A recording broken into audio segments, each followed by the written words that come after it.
Hello hi नमस्ते everyone. फेरि पनि मैले फुलको भिडियो लिएर आइपुगेँ तपाईहरुको माझमा। खासमा चाहिँ यो भिडियो मैले बनाएको चाहिँ आज होइन, यो चाहिँ मेरो 2-3 दिन अगाडिको भिडियो हो। सो मैले यसलाई टाइम दिन पाएको थिएन, आज यसलाई टाइम दिँदै छु। यो लालुपाते र घण्टी फुल चाहिँ मैले चोरेर लिएर आएको। खास चाहिँ चोर्ने भनेर चाहिँ गएको थिएन, माग्छु नि भनेर गएको हो। तर त्यो घरमा चाहिँ मान्छे हुनुहुन्थेन, सो मलाई चोर्न पर्यो बाध्यता बस। त्यसपछि मैले अनि यो फुलहरु चाहिँ मैले एकजना म्याडमको घरबाट मागेर लिएर आएको हो।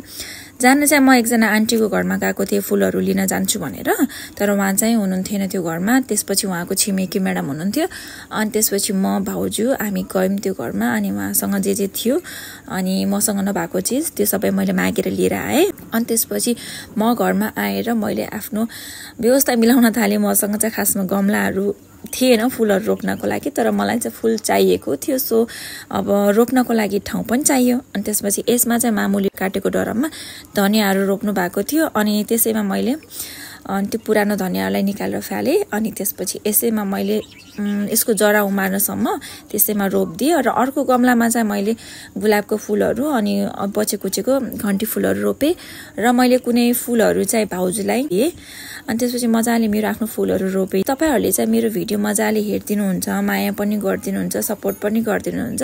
यसरी चाहिँ माया र सपोर्ट दिइराख्नु होला भन्न चाहन्छु। र मेरो भिडियोलाई लाइक शेयर गर्न चाहिँ नबिर्सिनु होला। र कुनै फुलहरु रोप्नको लागि मसँग ठाउँ नभइसकेपछि मैले बारको छेउमा गएर त्यहाँ बारमा पनि यो फुलको नाम पनि मलाई थाहा छैन है, तर राम्रो फुल छ। अनि त्यो फुललाई त्यही बारमा मैले छेउमा लगाइदिए बस जगाउनको लागि।